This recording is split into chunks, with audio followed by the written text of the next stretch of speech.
बिस्मिल्लाहिर्रहमानिर्रहीम। The blank page official में आपको खुशामदीद कहते हैं। अगर आप नए हैं इस चैनल पर तो सब्सक्राइब ज़रूर करिएगा और बेल आइकन को प्रेस करना ना भूलिएगा। पिछले काफ़ी अरसे से लेकर इंडिया के जो चंद बेहतरीन डिफेंस एक्सपर्ट्स हैं जो कि मॉडर्न ज़माने की जंगों को समझते हैं, वो अपनी सरकार को मुसलसल वार्निंग दे रहे हैं कि देखें, चाइना जो है वो हमारे ख़िलाफ़ मॉडर्न ज़माने की, नए ज़माने की जंगों की तैयारी कर रहा है और ये जो जंग होगी ये फुल स्पेक्ट्रम में लड़ी जाएगी।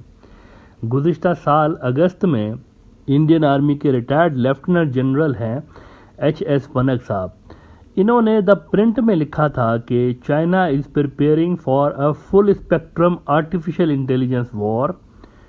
India is still 15 years behind. The need of the hour is to analyze China's capabilities for informationized and intelligentized warfare and bridge the gap. अब मोदी साहब को और हिंदुत्व वालों को तो खैर इन टर्म्स का पता भी नहीं होगा, लेकिन ये बड़ी एक गहरी बात कर रहे हैं कि चाइना जहाँ पर प्रिपरेशंस कर रहा है हमारे अगेंस्ट, हम उस तरफ प्रिपरेशंस नहीं कर रहे। हम रवायती जंग जो ट्रेडिशनल कन्वेंशनल वॉरफेयर होती है पुराने ज़माने की, हम उस पर तैयारी तो कर रहे हैं, लेकिन चाइना एक स्टेप आगे जाकर और वहाँ पर तैयारी कर रहा है। तो इंडिया वहाँ 15 साल कम से कम वो कह रहे हैं पीछे है। वैसे ये मेरे ख्याल से जनरस इन्होंने ओपिनियन दिया है, 15 साल की तो कोई यहाँ पर नहीं है। मेरे हिसाब से ये कोई 2 डेकेड से ज़्यादा 25-30 साल मेरे ख्याल से कम इंडिया पीछे है चाइना से इस हवाले से, क्योंकि जो इंडियन मिलिट्री आज कर रही है ना, चाइना 25-30 साल पहले इस स्टेज से गुजर चुका है और वो आज जो है वो तरक्की करते करते यहाँ तक पहुँचे हैं। इंडिया को बहुत ज़्यादा फास्ट ट्रैक में जाना पड़ेगा उनको कैच करने के लिए, और उसमें बेतहाशा रिसोर्सेज लगेंगे और बेतहाशा उनकी जो है एनर्जीज़ कंज्यूम होंगी अगर वो आज से ही इस पे काम करें तो।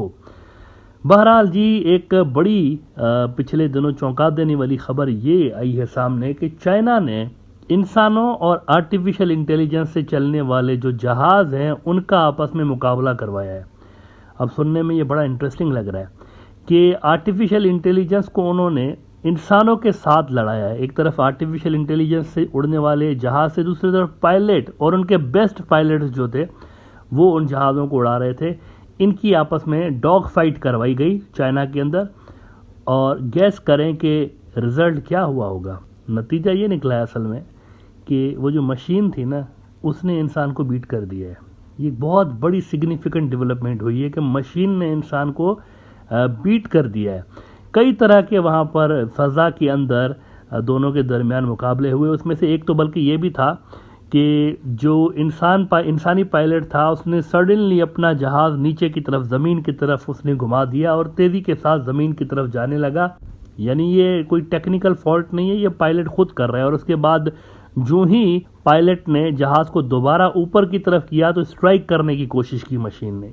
यूरेशियन टाइम्स में खबर लगी है कि drones dog fight as China's artificial intelligence controlled UAV outsmarts outflanks human operated UAV in aerial clash. और इसमें वो बता रहे हैं ये जो सारा एपिसोड हुआ उसके अंदर हुआ क्या है असल में डॉग फाइट के दौरान, तो उस पर रिपोर्ट कर रहे हैं यूरेशियन टाइम्स वाले कि when the fight began the human made the first move to gain an edge over the artificial intelligence operated drone. However the artificial intelligence reportedly predicted his intention and managed to outmaneuver the opponent by making a counter move and sticking close behind the opponent. The human opponent tried diving into the aircraft to lure the artificial intelligence to crash to the ground. यानी जो इंसान pilot था वो इसको नीचे ज़मीन पे पटकने की कोशिश कर रहा था। उसने जानबूझ के डाइव मारी ताकि वो इसको फॉलो करे मशीन और वो भी गिर जाए, लेकिन मशीन को पता था कि ये जानबूझ के हो रहा है तो उसने पहले ही प्रेडिक्ट किया उसके मूव को। However, the latter यानी कि machine reportedly moved to an ambush position and waited for the opponent to pull up। यानी मशीन को अंदाजा था कि ह्यूमन जो मूव है वो क्या होगा अगला, तो वो पहले ही वेट कर रही थी कि अगर ये ऊपर की तरफ उठेगा तो मैं स्ट्राइक करूं। Now this is the future of modern warfare कि आर्टिफिशियल इंटेलिजेंस जो है, रोबोट्स जो हैं और सॉफ्टवेयर्स जो हैं वो इंसान को रिप्लेस कर रहे हैं। और चाइनीज़ जो एक्सपर्ट्स हैं इसी पे बात करते हुए, फ्यूचर वॉरफेयर पे बात करते हुए कह रहे हैं, यूरेशियन टाइम्स को ही मैं रिपोर्ट कर रहा हूँ, वो कह रहे हैं कि the era of air combat in which artificial intelligence will be king is already on the horizon. ये कोई फ्यूचर की बात नहीं कर रहे हम लोग के आगे चल के जनाब 10 साल 15 साल के बाद ये होगा तो वो होगा, ऐसा नहीं है। ये चीज़ ऑलरेडी स्टार्ट हो चुकी है।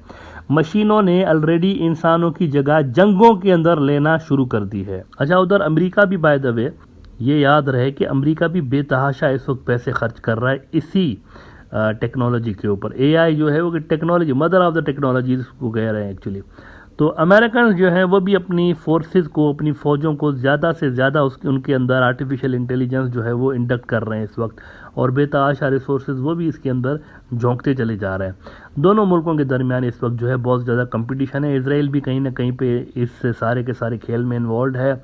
उनकी भी जो फ़ौजें हैं उसके अंदर भी आर्टिफिशियल इंटेलिजेंस जो है उसको इंसानों को उससे रिप्लेस करने की तजर्बे उसके अंदर भी हो रहे हैं। बहुत सारी और भी फ़ौजें हैं दुनिया की जो टॉप के जो मुल्क माने जाते हैं मिलिट्री टेक्नोलॉजीज़ के हवाले से, उन सब के अंदर ये चीज़ ऑलरेडी स्टार्ट हो चुकी है। लेकिन इंडिया जो है वो अभी तक इससे डेकेड्स दूर है, कई डेकेड्स दूर है।